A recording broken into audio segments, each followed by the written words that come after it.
I think we're back up. Our live stream, we had a false start. Live stream went down. See, here we are early again today, and then our live stream went down. Yes, Believe it? exactly. We were early. We And were then the live early, stream. and then the live stream went down. You were in the middle of a story about Annie the dog. Yeah. So here's so we go out there. It's called Diamond Kennels. It's in Lewisburg, Ohio. Diamond Kennels Pet Resort. And so I'm checking her in, right? Resort. And it's hilarious. And so I go to check her in, and you can choose a room. One of the room options is a room where the bed is a couch, and they have a TV in the room. You can What? choose this. Yes, for real. So they What? asked, they said, do you want any extras?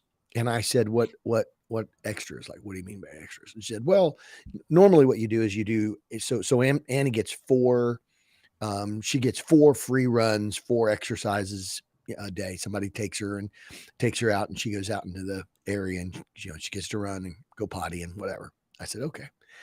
I said, so what are the extras? And she said, cuddle time. Cuddle time. Cuddle time. So she gets like 30 minutes. She'd get like 30 minutes of cuddle time, and somebody come in, pet her, and whatever, and talk to her.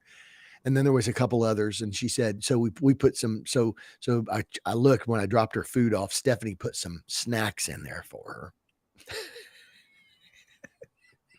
Wow. A little Wow. Ziploc bag with some little, they're just This little, is a they're whole nother level. They're just treats. There's little milk bone treats.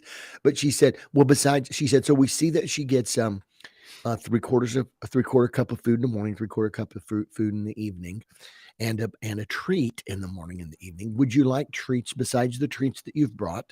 And I said, no, that should be sufficient. So wow. I just hope Annie doesn't find out that there's a room with a couch and a TV. Because she might be requesting. Really mad. She's gonna be really mad. She got ripped off, man. She's like, are you kidding me? I have a little 10 by 10 room here, and I can have a couch and a TV playing. So funny, man. Yep. So funny. The stuff people do for their pets. For realio, right? It's crazy. Well, thankfully, let's get everybody mad and say, I wish people would treat their kids like they treat their pets sometimes. Ooh, okay. All right. Let's just coming out swinging. Coming out swinging. Well, I was going to say, like, I'm so allergic that, like, I'm just totally anti-pet all the way around. Like, I'm the least pet person on the planet. Bless your heart. Well, I'm telling the truth, though. I know, but it is allergies, because when we were kids, Ranger slept with you. I know, right? Ranger slept in the bed at the end of the bed, curled up at the end of the bed. I think he didn't have as much room. You were like, maybe if you were like, say 6 or 7 or 8 or whatever, so there might've been a little bit more room in the bed, but Ranger was like, when we had bunk beds, he tried to climb up and get up on the top bunk bed with you. The 3-legged dog. Bless him. The 3-legged dog. He didn't care. He's in heaven now with the Lord. He is. Bless him. You know what I love? What I love is that everybody, it doesn't matter what kind of dog it is. Every dog on the planet, when I tell them how allergic I am, every person on the planet says, oh, but mine is hypoallergenic. Every single dog on the planet, hypoallergenic. Isn't that funny? So, yeah. So, it is. It may be to some people, but it's not to me. Yeah, it's funny. You know what's funny is I was reading a deal. So the woman who we got Annie from is a doctor. She's a medical doctor. Mm-hmm. Her husband's an attorney, and so I guess this is their little side hustle for extra cash. I don't know. How they pay their yacht struggling bill. They're really struggling. Yeah. And so but anyway, I said something about about the dogs being not the classically people not allergic to them. She said, yeah. She said, we actually have them. Our dogs go into the nursing homes and stuff like that because of that. She said, however, you got to be careful. She said, because there are some people that are actually allergic to that. They're not allergic to the dander, the pet hair, whatever. Yeah. They're actually allergic to the dog. And I'm like, what? And she said, most people, she said about 95% of people are allergic to the pet hair, the dander, or that type of thing. He said, she said, however, she said, there's actually an allergy test that they do where they actually somehow they test an allergic reaction to dog saliva. And then that tells you if you're actually allergic to dogs or if you're allergic to the dog dander. So we'll see if we could get you a vial of dog saliva. That's what I need. Mm-hmm. I can tell you the result. Well, and the other thing that I know is I don't even need a test for this. I am beyond allergic to cats, which is totally fine with me because I despise cats. Well, I would see how many I can offend right out of the gate. I know. I love throwing in cat jokes in my messages because we have some like radical cat people. Uh-huh. And so it's always funny. So speaking of preaching, I had a first this weekend, bro, before we get rolling. Okay. I don't know. Let's see if you can see it. Can you see my lip? Looks like you had a little lip injection. Right? Like those 40-year-old actresses. Right, exactly. So, Tony Richard, nobody's loaded with information like Ken. That is the truth. That is the word. No, so I was preaching. I was preaching on Sunday, and my man Tehran, you know Tehran. Yeah. What'd he do? Tehran was, man, he was decked out, bro. He was looking. Was he all dressed to the nines? Whatever that means. My man was looking for a wife, is what he was doing. He was dressed. I mean, not while I'm taking a drink of coffee, Bo.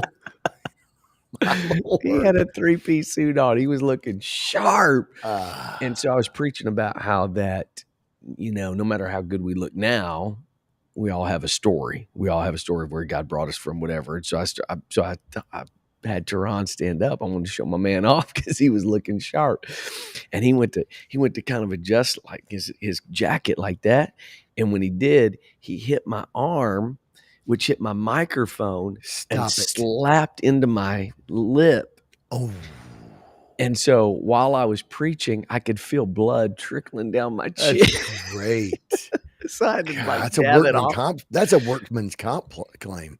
So again, we talk about ADD's our superpower. Uh-huh. So my wife said, I told her, one of the guys in the front row said, man, Pastor preaching so hard, he's bleeding out his mouth. And they handed me that's right. So they handed me a Kleenex. Somebody handed me a Kleenex while I'm preaching. Uh-huh. And so I've got the Kleenex and I've got my hanky that I had out. Uh-huh. And while I'm preaching, I was like, man, I don't want to get blood on my hanky, but I can taste it and it's dripping down my chin. So I need to do something. And so my wife was like, how in the world can you keep preaching and be thinking these thoughts about, should I use a hanky or should I use a Kleenex? Can anybody see the blood? Like it's just the gift. It is a gift. It is an absolute gift. So anyway, that was a first for me. That's pretty crazy. I thought you would say you chipped your tooth. Thank God I didn't. It smacked my lip. I mean, they've got video of when it happened, and you can see me just like totally flinch. Like I knew it happened. I was tasting blood the whole rest of my sermon. That is so awesome. Well, I mean, it's not awesome. Right? Exactly. Awesome. Exactly. All right. It's 10:24, bro. I had to get Annie the dog. We had to get Annie the dog off to the pet palace or whatever. And then what happened? Pet resort. And then what happened? We had our live feed up and running. Oh yeah, we had it up and running. It's not our fault. It shut down on us. So anyway, we had a good streak while it lasted, bro. We don't want people to get used to the fact that we're going to show up early. No.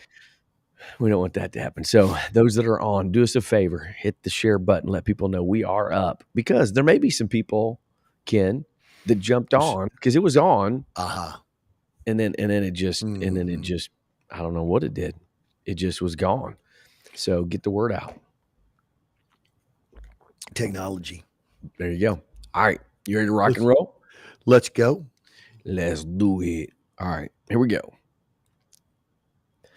3, 2, 1. Hello, everybody, and welcome to the Mobilized Church Podcast. This is Chris Dillingham alongside my big brother, Ken Dillingham Jr. the third, coming up on Christmas. This is Christmas week, my brother. Oh, hey, you know what else this is? No. You know what else this week is? Yes, you do. No clue. Yes, you do. 3, 2, 1. Hey, everybody. Big bro got a birthday coming up. Let's go. Yeah. Hey, you do not look 42, bro. Like you're holding it well, man. I don't look 40. It's like, man, you don't look 35. Look, I'm saying you look even younger 65. Than 42. Your age, 42, you look younger than that. Thank you. Oh, Lord, Jesus. Hey, we up in the big numbers now, baby. Hey, we're up in the numbers where we're saying, hey, where's that $1 per year birthday money? Hello. Pawpaw used to always give us $1 per year, and then that cut off at like 16, I think. Yeah. It's like am I 16 forever? Nope. You just only get 16. I'm right. I'm like, come on, man. You know? Yeah. Pawpaw would give us our age and a pack of Wrigley's gum. I know, right? Oh, geez. Oh, man. So it's birthday week, man. 54 this week. 54. Can I give your age? I just did. Yeah. Hey. You know, and we always get who's the older of the two, which always drives me crazy. But that's because it's I'm obvious. I wasn't bald. Well, yeah, but I mean, look, I got look at the glasses. Look at the hair. Look at the. See here. Here's the way I know. I'm 54, right? I did my glasses like that, and I pointed to this. I don't even know what I'm pointing at. I can't even see what I'm pointing at. And we're on a podcast. I'm like, look at this right here. Like, what did he just point at? He just pointed at his nose hole. I didn't realize your nostril determined your age or showed your age. Oh man, the hair growing out. Hey, Kim Bastarkey. I don't know if that. I'm hoping I said the name right. Yeah. He said you have the Dick Clark disease. The older you get, the younger you look. That is the best disease to have. It's in the Dillingham genes, because we know Ken Dillingham Sr. the third he's got the genes, man. He turned 80 this year, and you would never know. Like, he looks the same that he has for years and years. So, oh man, I got the name right. All right, cool. You know what's funny is his dad was telling us, he was reminding us that he was dropping threes on people in the men's basketball league when he was 55.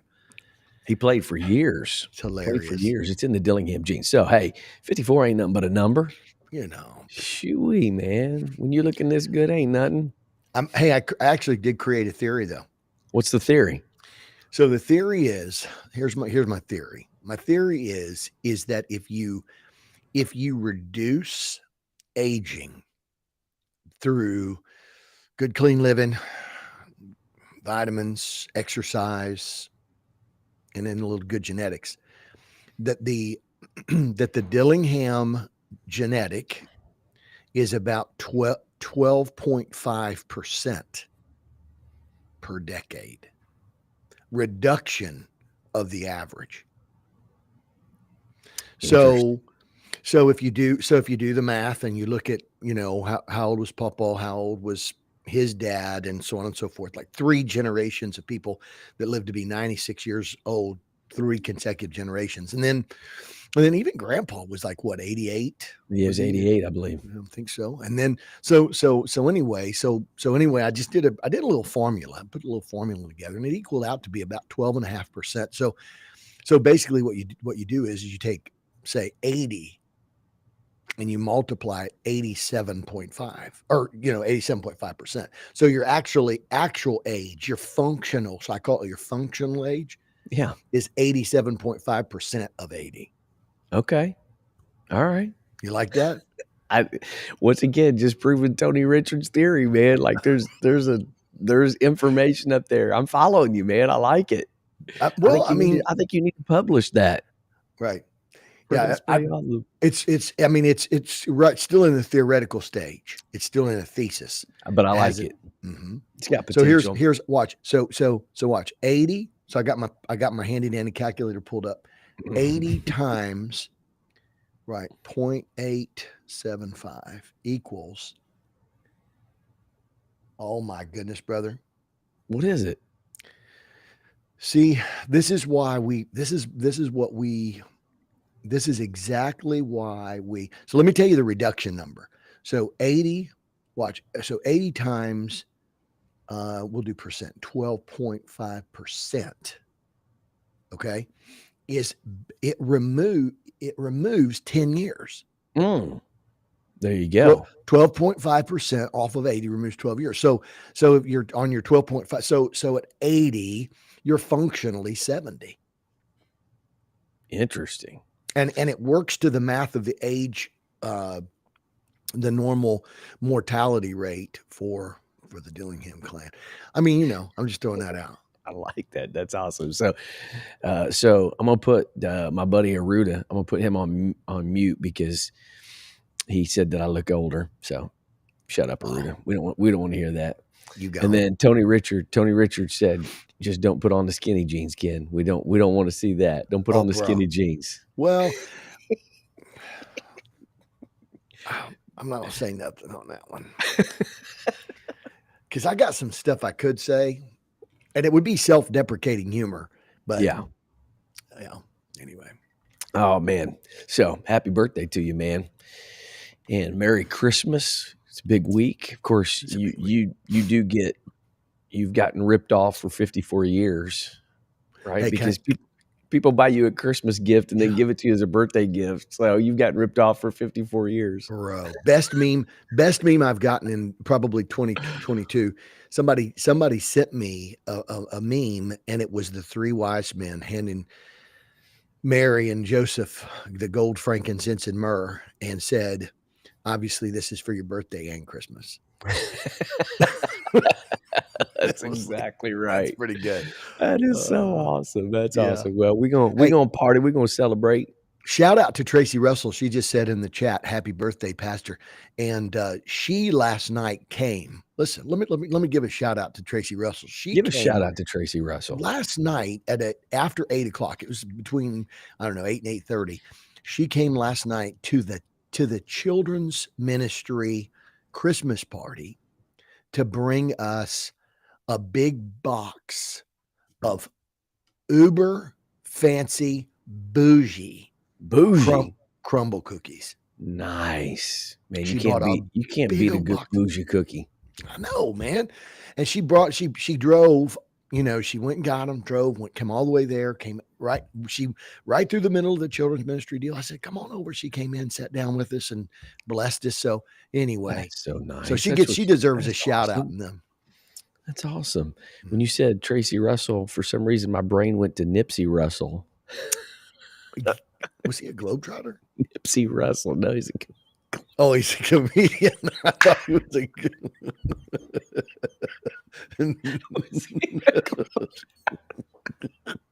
Oh, that got me.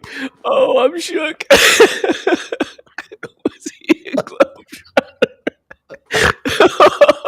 Oh my goodness, that's awesome. Dude, it's over. It's over.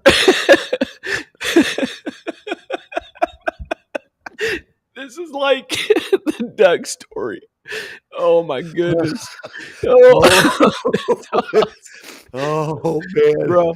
I got the Dillingham curse. The tears are starting to flow right now, man. Oh my goodness. Oh man. He wasn't the Here Come the Judge guy, was he? I'm still off. I don't remember I don't remember. I remember Nipsey Russell from, like, game shows or something, I don't even Uh, remember, so I re I was was he a globetrotter? that was Curly Neal. Very similar, very similar. Oh, Oh, man, that Jesus. was awesome. I needed that. That was so good. That was so good. Oh, man. Oh. Folks, if this is your first Mobilized Church podcast. Welcome. Welcome. God have Oh mercy. my goodness. Wow. Phew. Now we gotta try to segue this thing back, bro. Oh, man.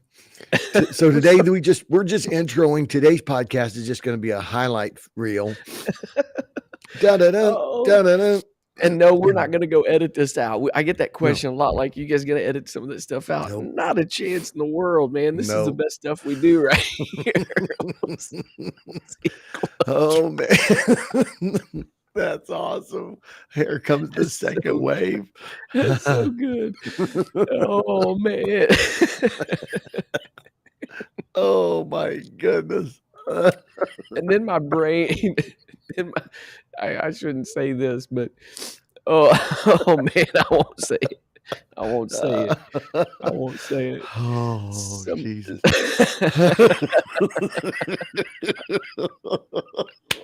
Oh, Oh, my God. Have bless him, mercy. Lord. Bless him, Lord. Oh, man, there's a comedian that trotters, but I can't say that, so let's I'll just go on bypass that one, so, oh, man, this is gonna be a great show. It's gonna be a little bit short because we got sidetracked on Globetrotters, but oh, man, Golly, what happened right there? that was awesome. Was he a Globetrotter? I don't know That's gonna why go that down as one of my favorite comments ever. Oh I my don't know goodness, why dude. it's just the Globetrotters for whatever reason. They just for It some reason. just hits your Oh, brain.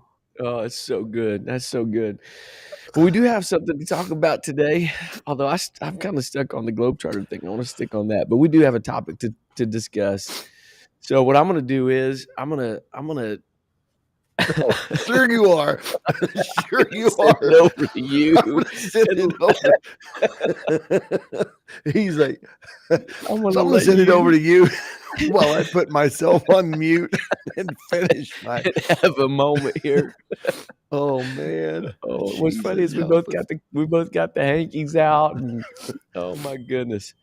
Well, I don't know if anybody else is having as much fun as we are today, but this is This is hilarious. therapeutic, man. It is therapeutic, and we all need this going into Christmas. We got a blizzard coming, we got Arctic weather coming, so we need a good Yep. laugh on this week. So, Ken, why I don't just you moved. Let me just say Yeah, this. yeah, I yeah. just moved towards.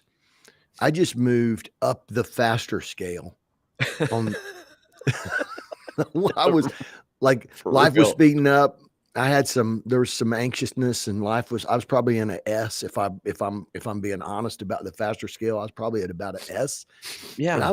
I've actually bumped more towards the F or the even restoration piece. That's awesome, man. That So is awesome. So people need praise to go God. check out the Genesis process to know what we're talking about there. So Exactly.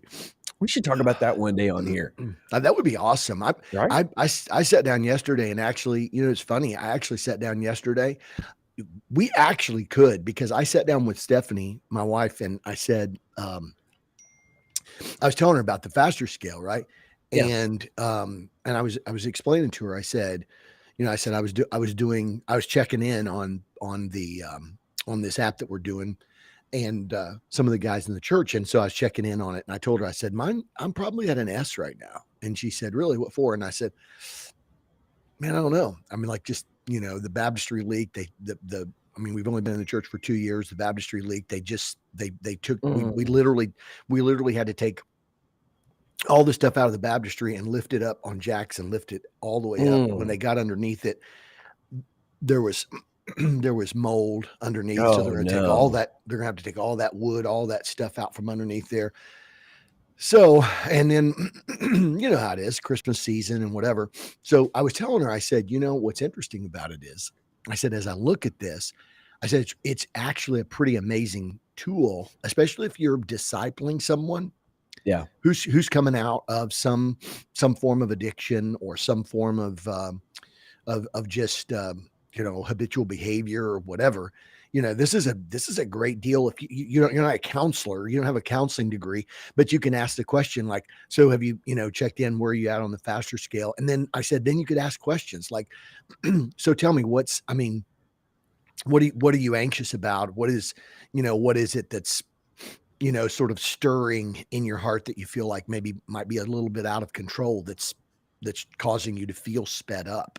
Absolutely, man. It's a great resource. It's a great tool. Let's do that. Let's talk about that one day. All right. Maybe we have Les Cotton on here and he can help share There we some go. information about that. And Let's do that. we talk about, because Genesis is awesome. We do it's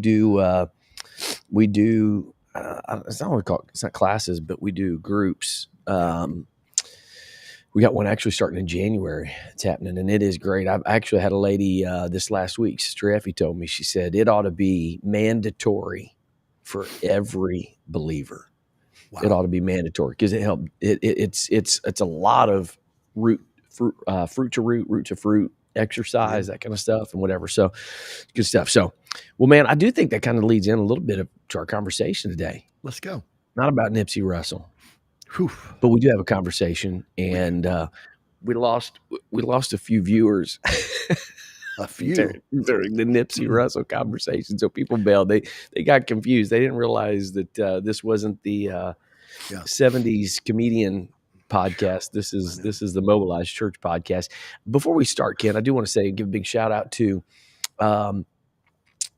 missionary Charles Robinette. Hey, had me on yesterday as a guest speaker for apostolic mentoring, and I don't know how many nations. I think it was translated into, German, Spanish, French, and Arabic for sure. Wow. And I think last time he said that they had 17 different nations represented, and so big time shout out to them. They gave us a big promotion for the Mobilized Church podcast. So every Monday, except this next coming Monday, but every Monday at 1:00 Eastern, they do apostolic mentoring, and you can check that out. It's on really all the social media stuff. So I did want to give them a shout out for that. So appreciate the opportunity to be on there. So why don't you set up, Ken, the conversation topic today and get the party started? All right. Well, so what we're going to talk about today is, I think, is a topic that is so connected to the Christmas season, and it might be something that is missed maybe a little bit in the Christmas season, but this idea of in a discipling environment, that one of the things that Jesus in John 13, he says, "A new commandment I give to you, that you love one another as I have loved you, that you also love one another. By this, all men will know that you're my disciples, if you have love for one another." So what's interesting is that Jesus defines the love is that he's commanding, a new commandment that I give to you, that you love one another. But he didn't say, I give you a commandment that you love one another. He says, he gives this definer, as I have loved you. Right? He said, love one another as I have loved you. And so if you look at the life of Jesus, I think there's probably two very primary things that we find that his love, what characteristics, maybe two key characteristics of the love of Jesus. And that was, his love was obedient and his love was sacrificial. Right. And so, when we think about Christmas, so to sort of set this up right, I think when we think of Christmas, we think of the baby in the manger and all of these kinds of things. But what we really need to understand is that really John 3:16 is a Christmas message. For God so loved the world that he gave, and so God's gift, God's gift to the world was himself wrapped in flesh. And so here's Jesus, and I don't want to get too deep into the theology or Christology of it, but here's Jesus, who is all God, and yet he has all of the all of the will and the tendencies of a human, right? Sure. He is all God, he's all man. And so that he has to experience life just like we experience life. He has to, he has all the range of emotions, and he has all the range of the Bible said he was tempted in all points like we are.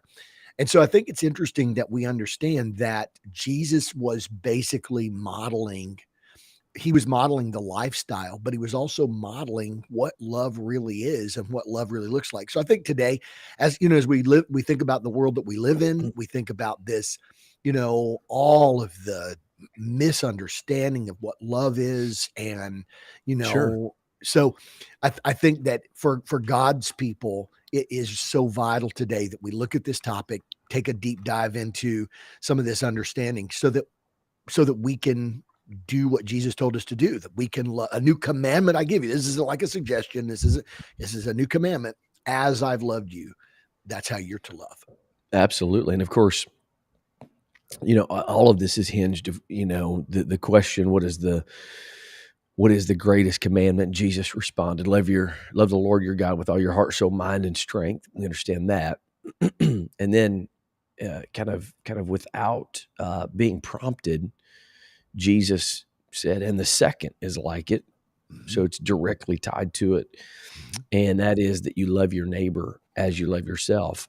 And so I think the first part of this that we've got to talk about is, and I'm a big proponent on this because, a lot of times we focus on the love your neighbor part, but Jesus said, love your neighbor as you love yourself. Yeah. And I think one of the biggest problems we have in the ability to love other people is that we often struggle in truly loving ourselves. And Yeah. So good, dude.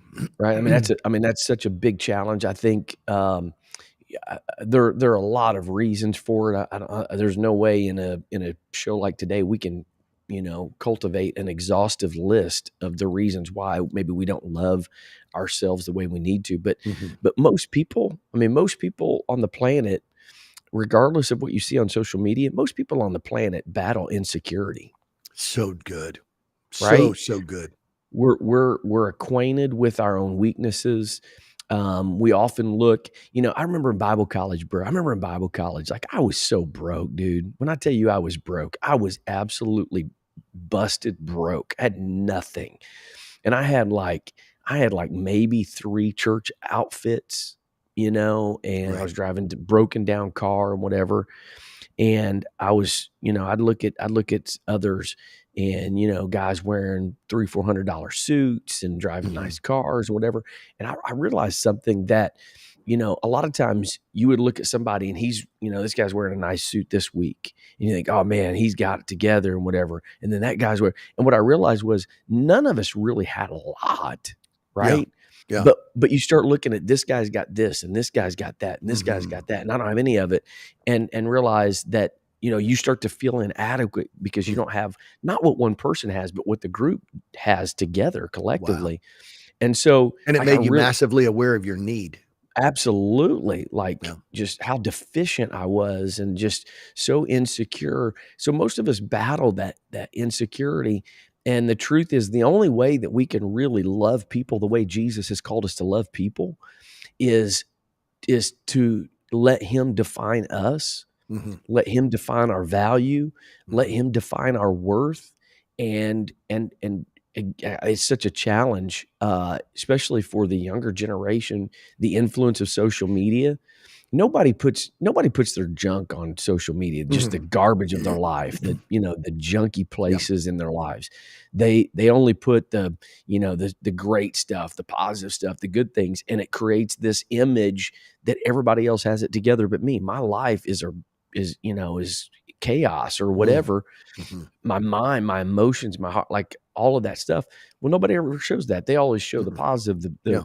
whatever. So I think that's a good place to start is we got to learn to let Jesus define our value. We've got to let him be the one that gives us our security. My security is not in my own strengths and abilities. I know my weaknesses. I know my flaws, and as silly as it may sound, like, as a guy, when you start wrestling with baldness, You're Hmm. like, "Oh, man, I wish I had," like, "I'm gonna go get a toupee or something." It's interesting. And so, like, all of those kinds of things Mhm, affect, but it's a beautiful thing. One of the things I love about mhm, turning 50 mhm, is, bro, I don't mhm. give a flip I anymore. know, right? You know what I'm saying? Like, I embrace being bald. I embrace where I'm at in life. I'm in a Mhm. really good place, and I'm able to love people now because, you know, over the last, 10, 15 years, God has really worked on places of insecurity in my life to where now I can love people the way he's called me to love people because I love who God has made me. Man, that's so good, dude. That's so good. I saw a deal, man, it just I don't know, I honestly cannot think of where I saw it. I don't know if it was a news story or whatever, and it was a and I'm sorry, I don't know her name. And the only reason I know who it is because I think she's from, like, the town that my wife's mother is from in Southern Ohio. Um, and it's, Jessica Parker somebody, and and it was funny, somebody took a picture of her, and they put a picture, it's so crazy, I'm like, "Holy cow." They put a picture of her, whenever she was, I don't know, younger or whatever it was, and then they had a picture of her that, like, I mean, she looked like maybe she was, like, at a restaurant or something, she's sitting down, Yeah, and she was and they said, basically, "You're looking at these 2 pictures," and the tweets or whatever, were like, "This is you know, golly, look at that," yeah. And I'm like, "That is a human being, people." People are tweeting like, "What happened to you?" You know? Yeah, And obviously, so the funny thing was in the article, it said that she said, or not the article, I didn't read the article, it was just like a pull quote, yeah. and it said, "What do you want me to do? Stop aging?" She had like Right, she had like right. graying hair, her hair was graying, and she had some wrinkles and some different things and whatever, and basically, I think the article was like, "Good for you." I think the article was kinda like a good for you, Yeah, you haven't succumbed to, the Botox and the lip injections and the facelifts and whatever. You know what? We need to see more of these kind of people. But it's funny, Chris, because you see people, you're talking on social media sometimes, people will go to, like, Ruth Chris, Steakhouse, I'll just take that for an example, and somebody right. goes for a special occasion or something like that, and it might be their first time that they've ever been there, and they got these pictures like, you know, "Tried the tomahawk ribeye at Ruth Chris. Love this place. One of my favorites." Bro, it's the first time you've ever been there, but they wanna project like, Right. right? They Absolutely. they wanna project like, "Oh, this is a this is a staple. Oh, yeah, I come here 4 or 5 Yeah, times a year, yeah, whatever." And it's like that literally in something that you're doing that is, yeah, it's nice, it's celebratory, it's a very, very nice restaurant, it's an expensive restaurant, sure, right? yeah, But for whatever reason, our insecurities can't even allow us to say, "Man, first time I've ever been here, first time I've yeah. ever eaten at this restaurant. Man, this is crazy. Like, this isn't how I normally roll, but this is awesome," whatever, because Right. you're afraid that people will be like, like, You've "Newbie, never been? Yeah, you've never been there? rookie, Right. it's your first time? I go there all the time." And I'm telling you something, Chris, we've got a school at our church, and you've got a school at your church, Yeah, and we've been in grade school, and I've experienced grade school. I'm telling you something right now, those types of comments start when you're 10. absolutely. That's your first you didn't get a phone until you were 13. I got an iPhone when I was 10. Bro, what shoes are you wearing? Right? Yeah, like, What you shoes you got wearing for you got basketball? you got those shoes at Walmart. I saw those shoes at Walmart the other day. Right. Bro, you think that doesn't affect people? You think it doesn't affect their sense of value and self-worth? 100%. It does. 100%. I remember, man, I remember I think I was in 7th grade, and it might have been 8th grade, 7th or 8th grade. and Larry Bird, 7th grade, Larry Bird came out. They had the Converse weapons. Yeah, Remember the Converse weapons? I They do. weighed about 27 pounds a piece. Like, they were Terrible. so heavy and just whatever, but, like, everybody had to have the Converse weapons. And, I mean, for a good part of my life, I lived with our mom who was single, Yeah, and so being raised by a single mom, and we didn't have a lot, and so I was the guy on the team that was wearing, like, the Walmart off-brand yeah, shoes or whatever, and man, it produces that insecurity, and it's and, the bullying epidemic that we have in our world today is just awful. And those things, talking about Genesis, all of those experiences create a lens through which you view your world and you view mm, yourself. And mhm. so that's why, I don't believe necessarily that everything is just the byproduct of something somebody did to you when you were 4 years old, and it's, Right, right, whatever, right. but it creates a lens through which you view your world.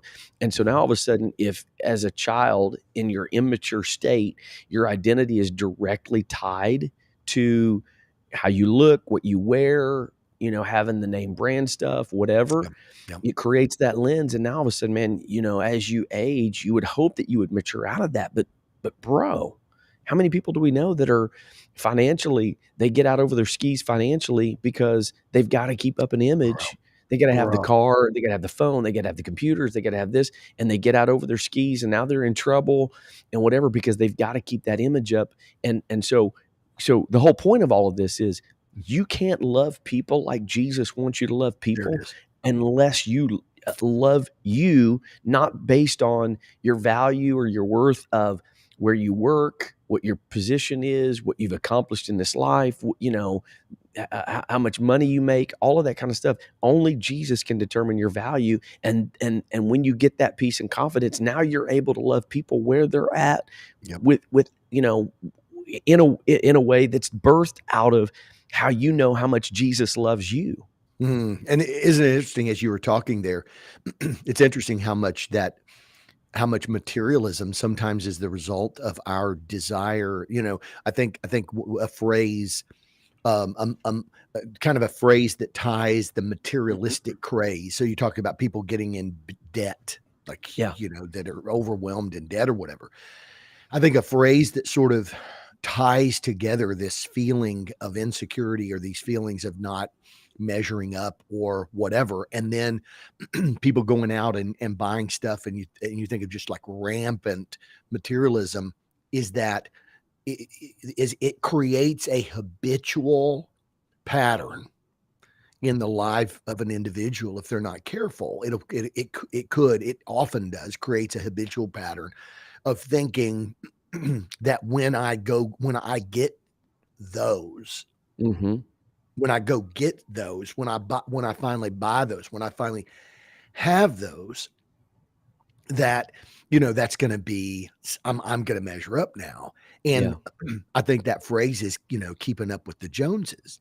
Yeah. This idea that I'm going to get I'm going to get something, and then once I get it, and the terrible thing about it is the kid that's got the Walmart shoes, and that's why I just own stuff. I just bro, It's a beautiful feeling. I just own it. Like, I told somebody the other day, they're like, "Dude, I love that shirt you've got on." I said, "Do you?" I said, they're like, it was, um, wait, it was a name brand, whatever. And I'm like, "Bro, you need to go to Sam's. Do you have a Sam's Club deal?" I'm like, the tag on it said $99. I got it for $17 at Sam's. Mhm. And I just say it. Like, Right. they're like, "You got that at Sam's?" I'm like, "Yeah, that and the pants I'm wearing." And like and I think it's just so important to be, for people to get like that, because you know what? I remember in school the kid that didn't, the kid that had the Walmart shoes, and then he got the Converse weapons, and then somebody goes, "Oh, did your mom find those for you at Goodwill?" Right. I mean, like, it's and you talk about deeper wound than the deeper wound than somebody saying you know, those shoes that you got. I don't even know what a Walmart brand of shoes is now, whatever, but you know, you get your basketball Pony or shoes. something back in the day. Remember ponies or Ponies, whatever? yeah, yeah. Oh, you got ponies. Oh, you know, I know we got those, you know, whatever. And then like, you know, you go home and you tell the kids are making fun of me because I'm wearing these Walmart shoes and whatever. And moms and dads, and the terrible thing is it trickles up, Absolutely. because then all of a sudden 100%. now the parents feel like they're not good enough, and the parents feel like they're not measuring up, and the parents are like, see, I can't even provide for my kids, and now my kids are getting made fun of, and I'm a loser, you know. And then parents take that on them. You talk about Genesis process, you talk about faster scale, Yeah. man. And then what happens is then you know what, then they buckle down and they're like, you know what, I don't care, I'm gonna go get a second job, I'm gonna get my son some weapons, you know. And Right. then he wears them to the first practice, and the kids are like, oh, nice weapons, did you get those at the Goodwill? Yeah. And it's like this. And so Or when Jesus, the kid that grows up poor, and he's like, "My kids are not gonna grow up like this, so I'm gonna go get 3 jobs," and now he's not home. You know, he doesn't he's mm, not able to be there, but he thinks he's doing good because they're not getting the ridicule like he had, right? gets the kid a brand new car. Well, then, the problem is, gets a kid a brand new car soon as they turn 16. Like, my kids aren't ever going to experience what I experienced. And wait. No, some of what you experienced is actually good. It just, Yeah. you didn't have a healthy, there wasn't a healthy context for you to process that stuff. Right. Right. I'm like, Right. sometimes I'm like, I don't care if you could afford a new car.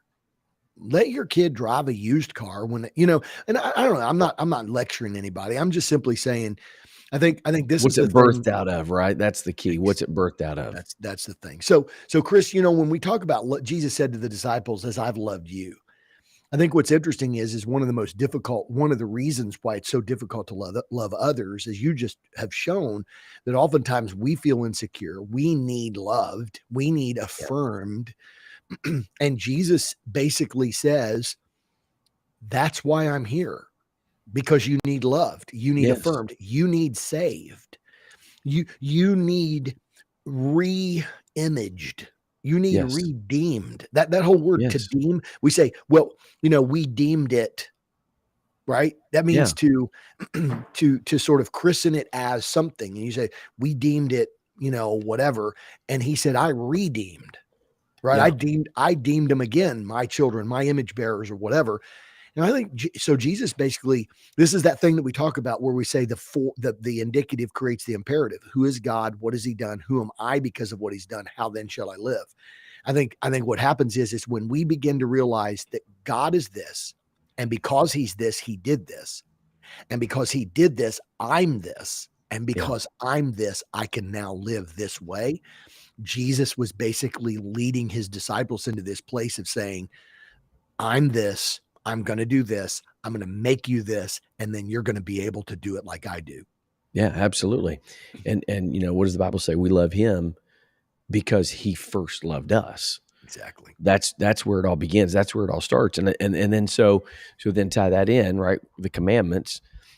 I love him because he first loved me, and because he loved me, now I can love me and I can love others. And Gary Wow. Gauthier made a point, and So I wanted to hit that. yeah, About the pastor. yeah, yeah, and you know, I think this is why we talk a lot about the scorecard, right? Mhm. Because a lot of our scorecard is birthed out of what we just talked about, and this is not a podcast to dog pastors and leaders, but Nope. I wanted to highlight this. Absolutely. They made a point about hearing a pastor say to a group of young people about another church, and he said, "I've got small groups bigger than that church," and I think it I've just got small groups bigger than that church. right. How? Ooh. Okay, I'm going to stop. And all that reveals is insecurity. Yes, it does. All that reveals is insecurity, that your identity is tied to how big the church is. Well, so there's a lot of factors in the church. You don't know. I mean, how did the church get that big? Mhm. How did that other church? What are some things that they've Mhm. gone through? What are the challenges? Like, there's so many variables that you know. And then the second component is, at the end of the day, what difference does it make how big you are? Are there still lost people? Yeah. That's the only thing that really matters that Right. that determines it. But what do we ask? In ministry, we're the worst at this. We put so much pressure on Mhm. each other. We go to a conference or whatever, and the first question we ask, how many people you running? Why? Right. Right. Because it's it's an identifier, Mhm. right? Chris, It's an Chris, identifier whether you're successful or not. what would happen in those situations where if what would happen if in a situation like that in a super healthy way somebody would pull that pastor aside and say, "Hey, I heard that statement you made. And bro, look, I just want you to know, I think you're awesome. I don't know what insecurities might exist, in your life or things that maybe you feel like you need to, sort of self-promote in a way that, I don't know what you're going through, but I want you to know that I love you. And I think just as a brother in Christ and who Jesus has called you to be and do, I don't care if you're pastoring a little church or a big church. I think you're valuable."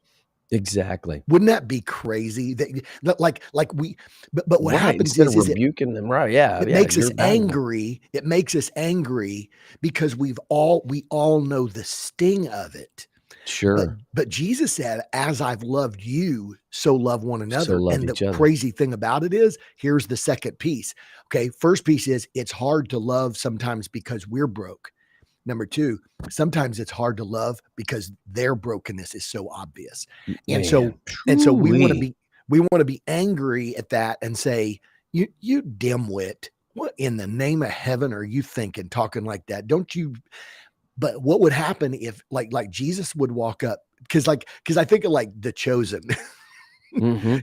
I think about like the Chosen series and wouldn't that be amazing if somebody just walked up to him and said, "Hey, Bo, I'm not sure why you said that, but I just want you to know, you're valuable. You're valuable to the kingdom and you're valuable to me, no matter what size church you pastor. You don't have to prove anything to me, man." You have to prove anything to me, right? I was thinking if some next time somebody asks me how many you running, Mhm.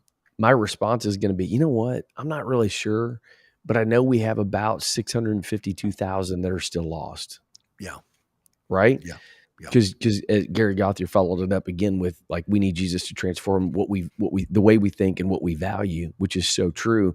And so to let that transformation, so use that. But I love what you're saying there, and I think Mhm. it does lead directly into that. It requires us to be in a very healthy place. So, like, for me to be able to respond in that way, I've got to be in a healthy place saying that what I, um that however big my church is or whatever it doesn't define my success in him. Obviously, I Mm. want to I want to reach every person that I can, but it's not going to define me. I've got to be content in that, so then I can go to somebody and, like you said, I know, because I know me and I know places in me where I've wrestled through some of that kind of stuff. Yes. Who's preaching the camp meetings and conferences, who's preaching this event, who's doing this, and that becomes the defining factor.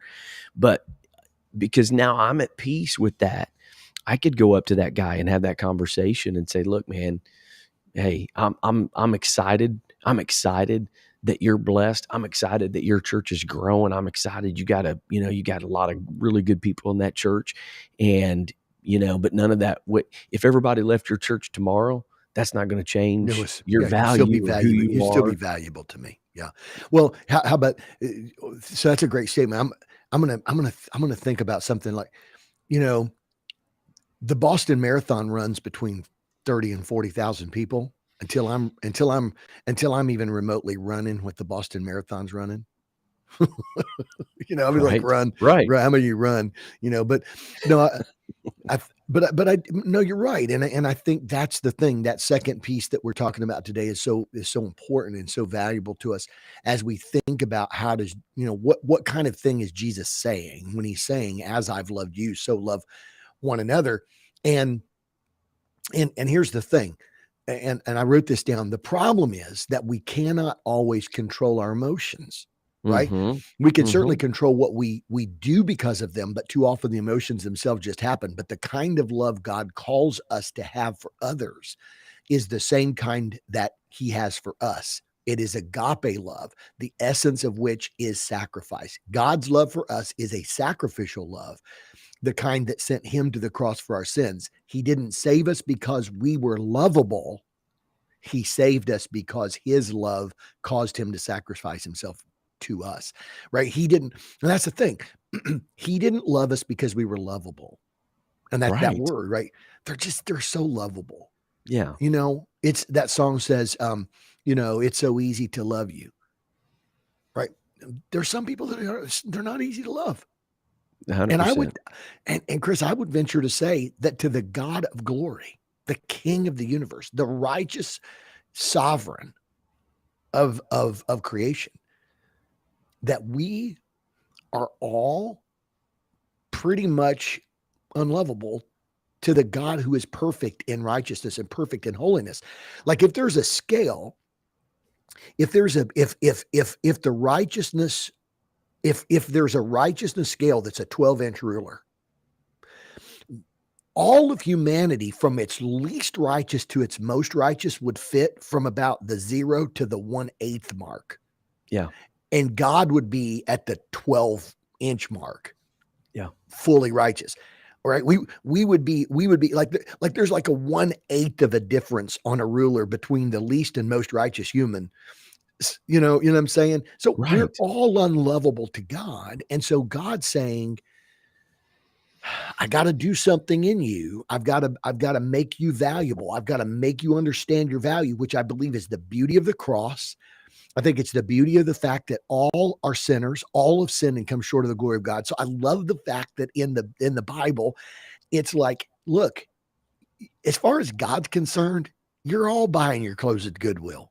Yeah. You think Right. you're walking around with Prada and Louis Vuitton and you got all your stuff and you're all flaunting it and whatever. You know what? As far as God's concerned, you got it out of the dumpster, bro.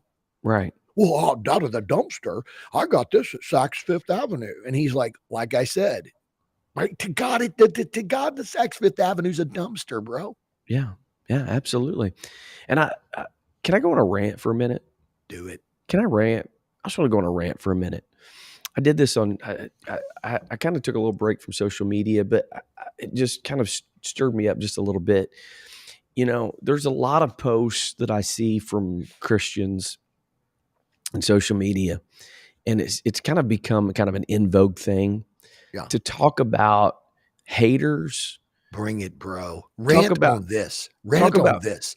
people that can't go with you where God wants to take you, and you got to leave them behind and shut the mouths of the gossipers and do this and blah blah, and all of this talk. And I do understand kind of where some of that can come from. I do get that. But our responsibility is to be obedient to the value system of the kingdom of Jesus, right? Come on, Bo. And here's what Jesus said when Jesus was laying out the value system of the kingdom in the Sermon on the Mount, right? Mm-hmm. Jesus said, even the heathen love those that love them. Bro. Even unrighteous pagan heathens know how to love people that love them. Isn't that something? But he said, but I'm giving you a new value system to not just love people that love you, love your enemies, bless those who curse you, do good to those who hate you, pray for those who spitefully use you and persecute you, that you may be sons of your Father in heaven. Bro. Yeah. We got to stop this garbage, bro. Yeah. We got to stop this junk of talking about haters and people holding us back and resisting us, whatever. Yeah. We need to be obedient to the value system of the kingdom, and we need to start loving people, even the most unlovable people on the planet, even the enemies. People, what is that?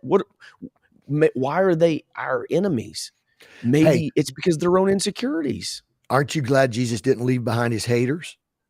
Hello. Jesus didn't, can you imagine Jesus saying, so I've been trying to put some of these phrases in the mouth of Jesus, like some of the things that I think or whatever. And I'm like, okay, Dillingham. Okay. Sometimes I'm, to my own self. All right. You dimwit. Have Jesus say that. Right. Have Jesus Right, say that. Okay. right. So that, that person that's like, sometimes the reason why sometimes you got to be alone at the next level is because your haters can't go with you. And Jesus has got to lift you up so that and you're like, okay, time out. All right. So put that into the next level, right? Put that in Jesus's mouth. Jesus is like, I can't go to the next level because some of my haters can't come with me.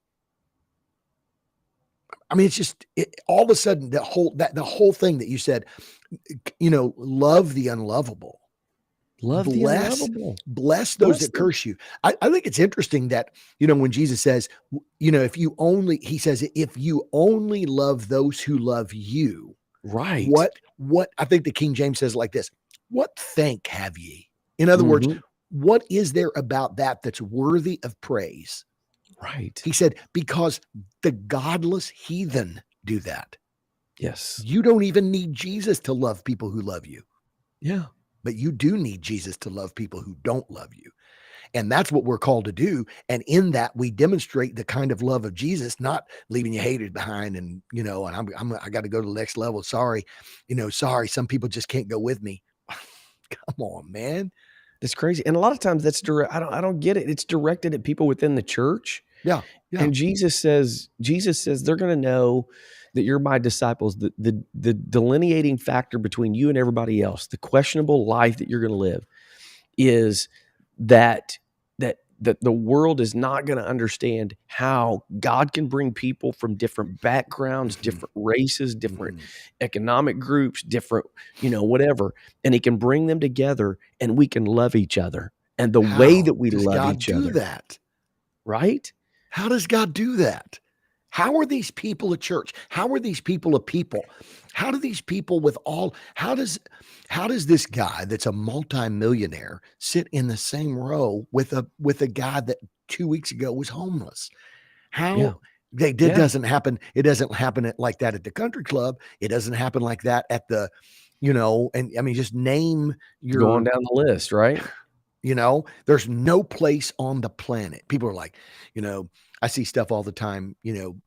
One of the things I like to pick on is like people are like, I don't go to the church anymore because, I can't just stand it. They're just hypocrites.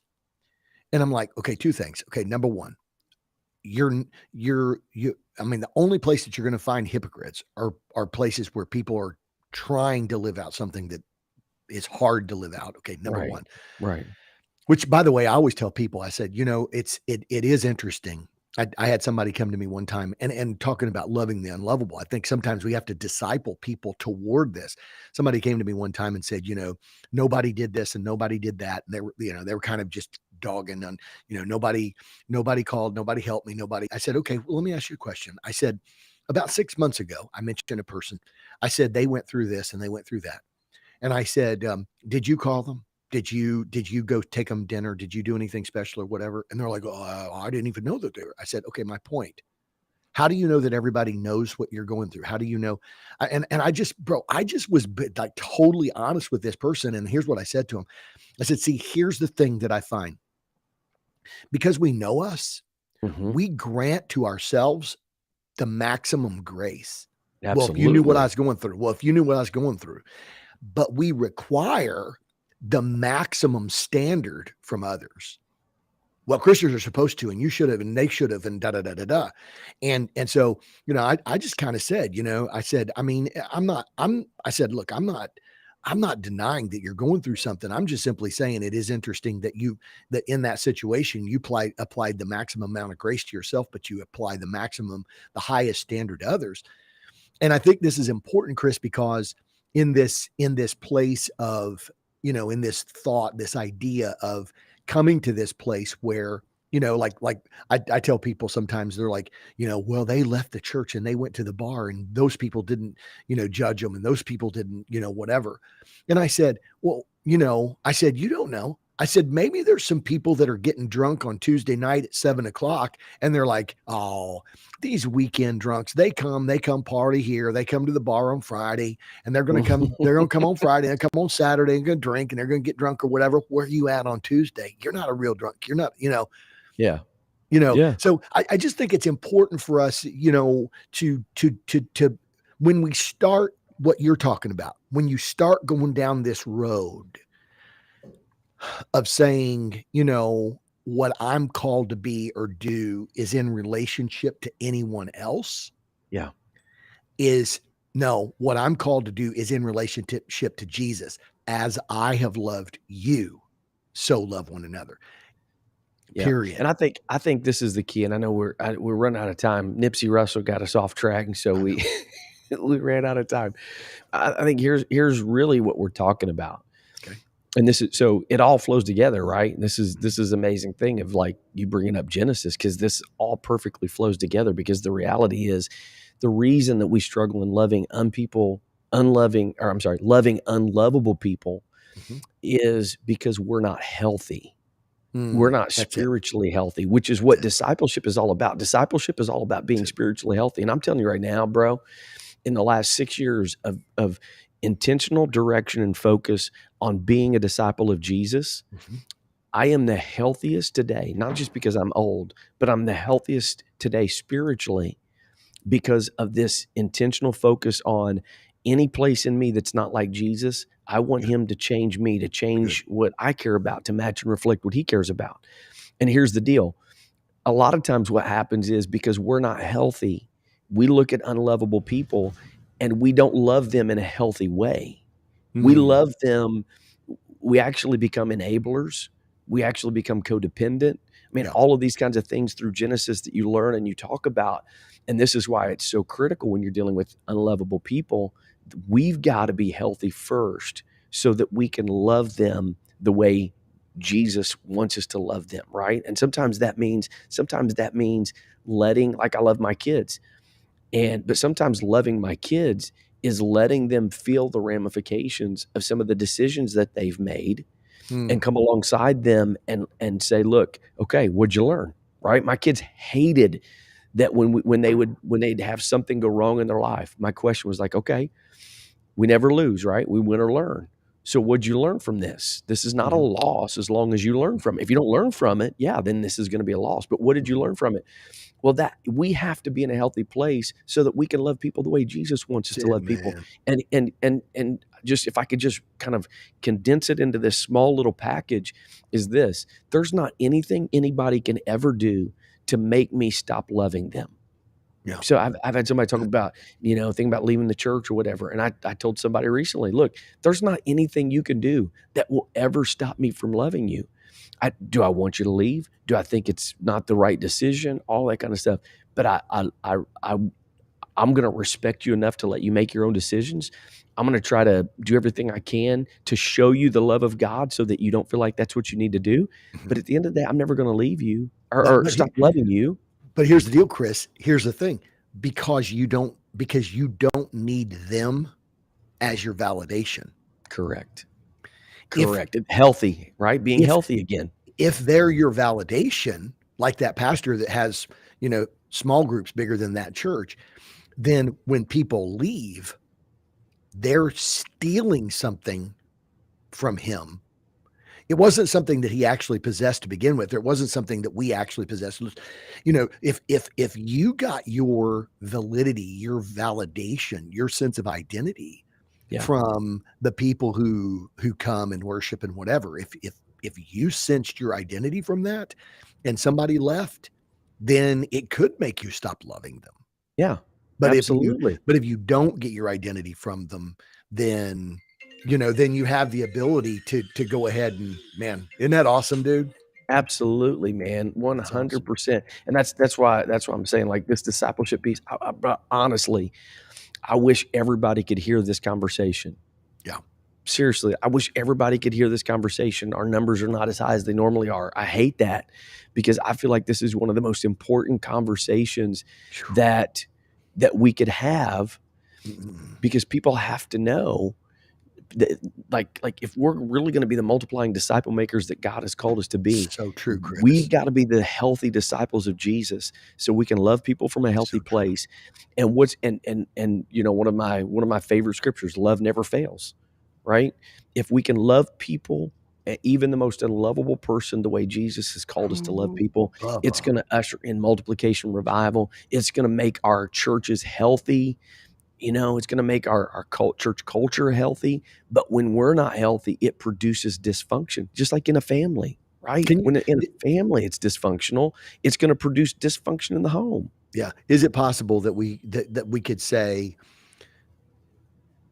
that would it be a healthy perspective for us to say, look, because I am complete in him, which goes back to the shalom, Chris. Yeah. This is the shalom we talked about last week. This is the peace. This is the wholeness. Shalom is not, okay? Shalom is when everything is in perfect harmony. Yeah. That's what shalom actually is. Shalom is when everything is. I was preaching on Sunday night up in Sydney, and I told the church there, I said, look, I said that 5,000 piece jigsaw puzzle is shalom in the box. Right. Because all the pieces are there. It's complete. It might not feel like shalom when you dump it out on the table and some of them are turned upside down and whatever, but from the manufacturer, it's shalom. And I said, and sometimes all the pieces aren't fit together yet. Stuff isn't, but guess what? It's shalom. Why? Because he's in control of it now. So do you think that it's possible for us to say, because I've already received what I need, I'm complete in him. Yeah. Then I can live on mission and basically love the unlovable in the context of saying they need what I have far more than I need anything they could give me. 100%, 100%, man. So good. I would just, and this is kind of self-promoting and it's against my nature, but man, I would love for people to share this with as many people as you possibly can. And because the conversation needs to be had. We've got people. Yep. I don't want to. I keep getting somebody trying to get a hold of you today. It's our mom. I make this statement, and I'm not trying to be offensive here, but we have a lot of people that are born again that are not healthy. They're not spiritually healthy, and so they're not able to love. They're not able, and so our tactic oftentimes is, to kind of bring some guilt or conviction, which conviction is not necessarily a bad thing, but kind of bring that conviction. Here's what we need, bro. We need discipleship. Bro. We need discipleship. They're born again church members. Yes. If you're a member, if you're an attender, there's a lot of people that can be a lot of things, but man, let's dig in.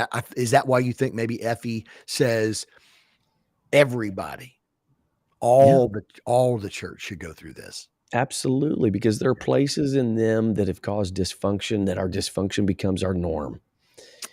It may not, to outsiders, it may look like craziness, but because that's what we're accustomed to and we're used to, it becomes the norm. And so our dysfunction just becomes the norm. And that's why we need to be conformed into the image of Jesus through discipleship and through these other things we're talking about. That's the only way we're ever going to be able to love people the way Jesus has called us to love them. So 100%. Man, great conversation today. So many great comments. Just a lot of stuff. We could have gone down a lot of side roads, but really good conversation. And again, I'm not saying this just to bump up our numbers or whatever, but I really believe this is an important conversation for people to have in the discussion, because we always talk about, we want revival. And if we're going to do that, we got to love people. Well, this is kind of the, not to play on words here, but this is the genesis of that. We've got to have the beginning piece of that. So appreciate everybody being on today, and we wishing KGD Jr. the Third a happy birthday this week. Merry Christmas to everybody. We plan on coming back next Tuesday. As far as I know. As far as I know, the 27th. Yeah, we're back next Tuesday. If the rapture doesn't happen first. I mean, I know we got Snowmageddon coming. Yeah. Next Tuesday, if we're in heaven, we'll have a podcast from glory next week. That's exactly right. So we will be back next Tuesday around 10 o'clock. I don't know. Who knows what time? We'll be somewhere around there. We'll keep you posted, but we do look forward to that. Until then, go live mobilized. God bless.